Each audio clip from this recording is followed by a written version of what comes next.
गोष्ट सादर करीत आहे। गोष्टीचे नाव आहे लबाड लांडगा। एक शेळी होती, तिचे खूप पिल्ले होती। ती पिल्लांना खाऊ आणायला जंगलात निघाली होती। ती पिल्लांना म्हणी काय आतून तुम्ही दरवाजा लावून घ्या। पिल्ले म्हणाली हो। पिल्ले म्हणाली काय पिल्ले म्हणाली हो। मग लगेच शेळी म्हणी मी जे गाणं म्हणेन तेव्हा तुम्ही दार उघडा।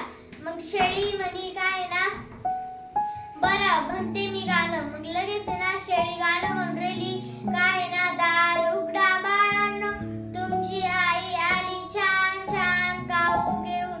लांडगा खिडकीमधून गुपचूप बघत होता। मग शेळी जंगलात गेली।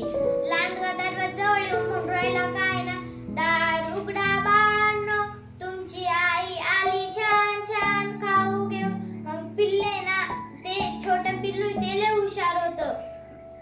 मग ते म्हणजे माझ्या आईचा तर आवाज छान आहे, याचा तर आवाज तर कस तरीच आहे। मग ते पिल्लू खालून दरवाजाच्या खालून डोकून पाहू लागलं। तो म्हणे माझ्या आईचे तर पाय गोरे, याचे पाय काळे। त्या लांडग्याने ऐकलं। लांडगा एका गिरणीच्या दुकानात गेला, त्या पिठात पाय बुडवलं आणि इकडे आला। मग डबल मध खाऊन आला। त्यांना म्हणून राहिला काय दार उघडा बाळांनो, तुमची आई आली छान छान खाऊ घेऊन। मग पिल्ले दरवाजाच्या खालून पाहत्या। पिल्लांना वाटलं की खरंच आहे वाटतं।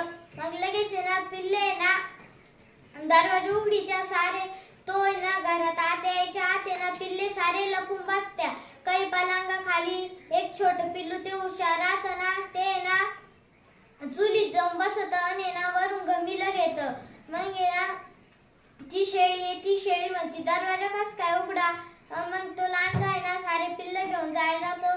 ते छोटे पिल्लू लगेच चुलीमधून निघत रडत रडत म्हणतो माझे सगळे भाऊ निले म्हणतो त्या लांडग्याला। मग लगेच शेळी आणि ते पिल्लू त्याला शोधायला जाते। तो लांडगा थकून जातो। तो एका झाडाखाली झोपून जातो आणि शेळी तिकडे जाते। तो मुंगा सोडीत्या त्याच्यातले पिल्ल सारे काढून घेत्या आणि त्याच्यात सारे जण दगड आणून टाकीत्या, मुंगा बांधून घेत्या। मग तो उठतो। ते एका गवतात झाडामाग लपून बसत। तो उठतो। तो मुंगा घेऊन चालवतो। तो म्हणतो काय हे तर पिल्ले तर लय हलकी होती, इतक्या जड कस काय झाली। मग तो नदीच्या काठी जातो। मागून ते शेळी पिल्ले ते येत्या आणि त्याला धक्का देत्या। तो नदीत जातो। तो म्हणतो आता मी कधीच असं करणार नाही, मला वाचवा मला वाचला।